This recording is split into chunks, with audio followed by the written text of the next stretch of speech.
minimum and 5 phone calls. Man, if we don't step it up, we're going to lose this game. This is not looking good. And everybody I talked to, I said, look, man, just chill out. We're going to win this game. We're a second half team. Mahomes figures it out. The defense will figure it out. Just chill out and let it happen. And the one player that we all picked players that we thought were going to be a standout player on Spaces and on our last podcast, I think. And we picked Nick Bolton as one of them. And I actually thought Hardman was going to do a little bit more than he did, given the fact that I did too, actually. I really did, but it ended up being Travis Kelce. And on the defensive side of the ball, Mike Hughes struggled a little bit. There was no doubt. There was a couple of struggles there. Look, I don't care what anyone says. That call, and thank God it didn't really turn into much, and we ended up winning the game anyway. But that call against Anthony Hitchens was not pass interference. He didn't have his hand on the guy. He stuck his hand in between there and knocked the ball away, but he didn't touch him. JP, he didn't turn around. Doesn't matter. In my opinion. I could see how they called that, and I wasn't even upset about that. It is fine. It sucked, but it was fine, I guess. Yeah, but the whole point is you don't absolutely have to turn around as long as you don't touch or evade the wide receiver. And he didn't. He didn't touch him. He didn't knock him down. He didn't trip him. All he did was stick his hand in the air and knock the ball away. He didn't even touch the receiver. And he got called for pass interference. That to me is wrong. I mean, and then there was a couple of hits on Mahomes. One they finally called, but Mahomes got leveled on one hit. And I saw that, and he was kind of livid about it. He was pissed, and I don't blame him. And they never called it. I mean, there's just times that I swear I say this all the time, and I know I sound like a homer, but other people from other fan bases and other even podcasts that I've talked to have said the same thing. It's like the refs just don't like us. Well, that's what happens when you're at the top of the mountain. Everybody wants to get you. And it might be, I don't know, but I watched them grab, was it Okafor? I think it was Okafor, somebody in the first half. They held him with his arm by his shoulder pad in the air. His head was tilted at a 90-degree angle for a good 5 to 8 seconds. The ref was 3 yards away staring at it and never called that as a holding penalty. And Herbert threw a 27-yard pass downfield. But if that would have been Chris Jones, they'd have never called anything. They call the craziest penalties on us, but when it comes to our team, they don't call them on us. When it happens to us and it's blatant, there's so many times that they just don't call them. And I'm not saying that to be biased because I watch so many NFL games and there's certain teams. We're not the only one that it happens to. Anybody that plays the Bucs, it happens to. Anybody, doesn't matter who it is. I mean, it could be the Miami Dolphins. They 0-8, and they're going to get called for every penalty on the planet. God forbid they get close to beating them. It happened when they played the Eagles.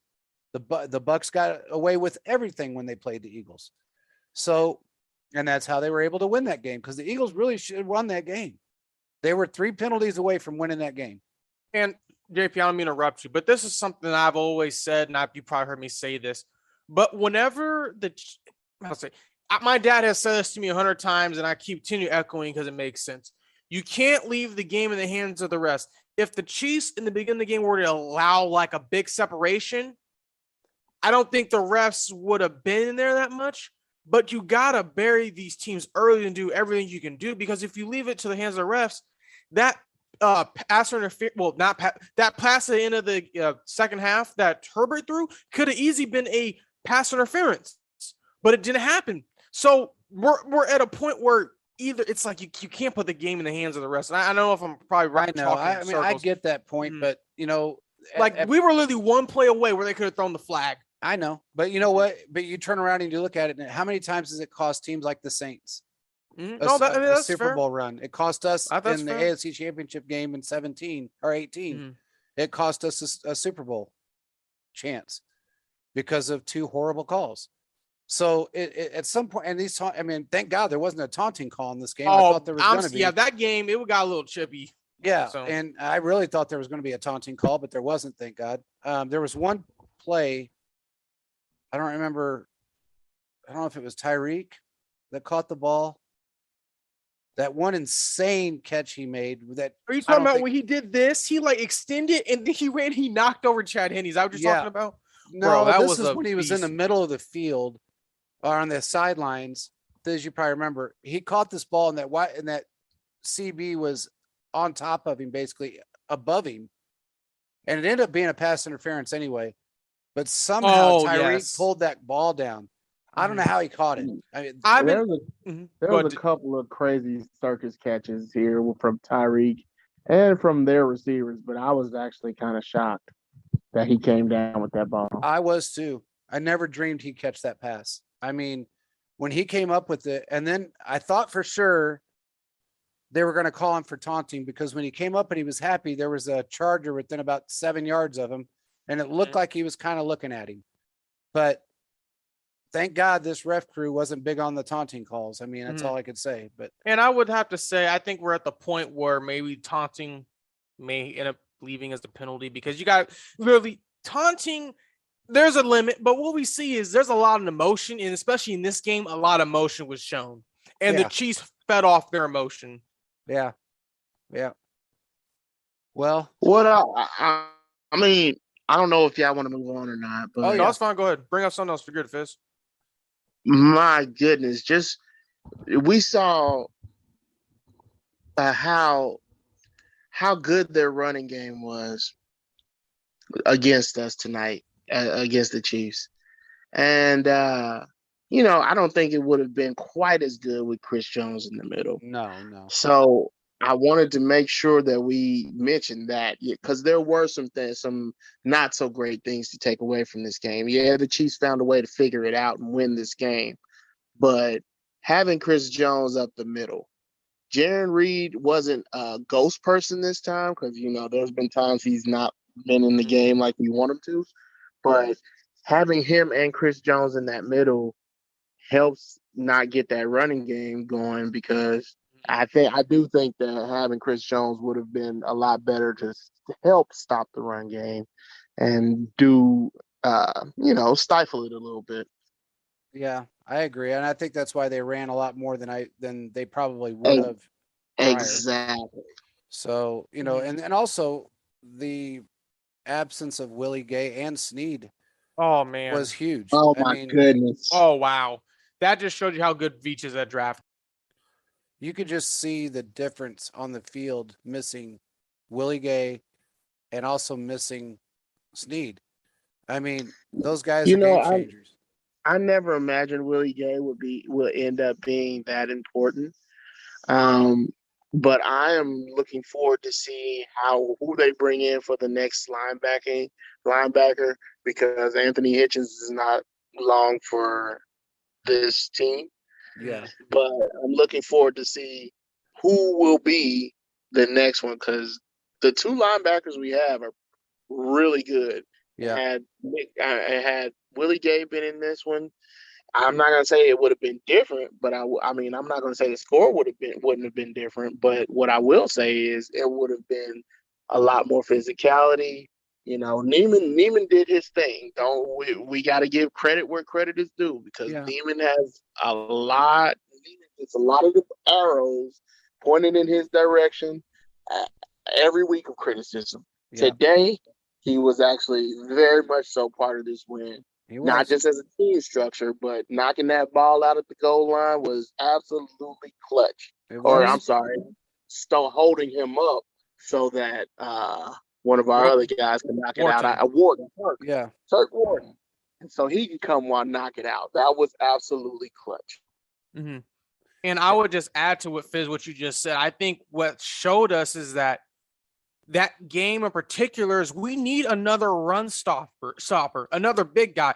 And as I've been telling the fans, I've been looking at the draft already, and I'm trying to find someone they can get, or maybe the free agent scene. There's a couple guys I'm looking at, but it's like we need someone else because Dottie is good, yes, and Wharton is good, but we need someone that can come in case Chris Jones, someone who's versatile but can also do the same thing, and I think that's very important moving forward. But I echo everything you say, Fizz. You are on point, 100%.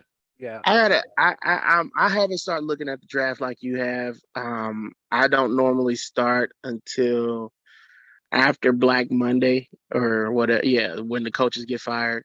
But I'm going to look for it, and I can't wait because that's one of my favorite times of year is just the draft and looking at it. Yeah. But I'm interested to see. We're gonna have to talk off air because I want to see who you're talking about this person. So just saying. No, you're good, man, because I started early and I found some replacements I think could help. It's still early, but hey, I see let's start it now. You never know what's going to happen. Yeah. So, yeah. You're right. Because I think last year or the year before, I think two of the first three picks I was able to predict had them on my list. So, but this year I'm going all in. So, well, I tell you what, Willie Gay is a game changer in every way. I think, echoing what you said, Thizz, I do believe the score would have been different. I don't think that they would have been able to run the ball as well, nearly as efficient as they did. And I don't believe that the screens would have been nearly as prominent. The short passes wouldn't have been there. Those midfield little dump off passes, the RPOs, I don't think they would have been nearly as prevalent if Willie Gay was in there. I don't think they would have been if Snead would have been in there. You add those two guys in, and of course, I said prior to the game, best tacklers, by the way. Exactly, which are they're just beast tacklers. And I did say, I wasn't when it was just Chris Jones and Josh, I wasn't as concerned. But and as I've said, you never know what you got until you don't have it. You never know what you got until it's gone. And you tend to overshadow some of those middle interior lineman guys because it's hard to see him. You can't miss Chris Jones. He's going to make sure you see him. And when you don't see him on the field, and they took full advantage of the fact that he wasn't there, and they actually took advantage of the fact that Willie Gay wasn't there. They knew Mike who to go after. Hughes And Mike Hughes. and Fenton and Baker. Baker, but we have to give them credit. They still stood in there. They still stood in there. They did. I mean, this could have been if this would have been if this had been week 4 or 5, we wouldn't have stood a chance. It would have been a massacre. It could have been a massacre. It would have been. This defense, and I'm going to go back to what I said.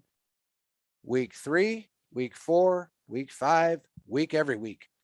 When your defensive line is shored up on the edges and you got a complete defensive line, and this game proved it right here. We signed Melvin Ingram. It shored up our defensive line. Our defensive line, prior to that, they broke down. When they break down, our secondary jumps off their assignments to make up for the defensive line or what the defensive line didn't do. Then you leave somebody open and the long pass goes down the field, or even the intermediate pass goes down the field, and no one's out there to cover them. Well, now you got a secondary that's able to stay on their assignments and do their job because our defensive line is doing their job and doing it efficiently. You saw tonight without Chris Jones, it was a struggle. You saw tonight without Willie Gay and Chris Jones, it was a struggle. So when you don't have all of your pieces in place, especially in a spag style defense, you're going to struggle. Thank God we got Nick Bolton, because that dude, he literally saved probably 3 touchdowns tonight on his own. Who? He did. Nick Bolton.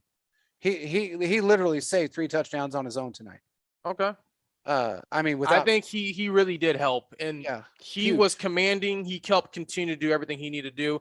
I think Nick Bolton was probably one of the best draft picks I've seen Beach get in that draft class. Yeah, and honest, forget it. Never mind. That whole draft class is phenomenal because they all stepped up tonight. Yeah. Not just one. This draft class is great. It is extremely great. So So far, so good. Now I don't want to get out ahead of my Yeah. skis and say that it was amazing, but because I look forward to year 2, and I have a problem with looking too far ahead sometimes. No, I But agree. I do look forward to seeing how they will be in the future and just how they grow from this. Well, I look at Creed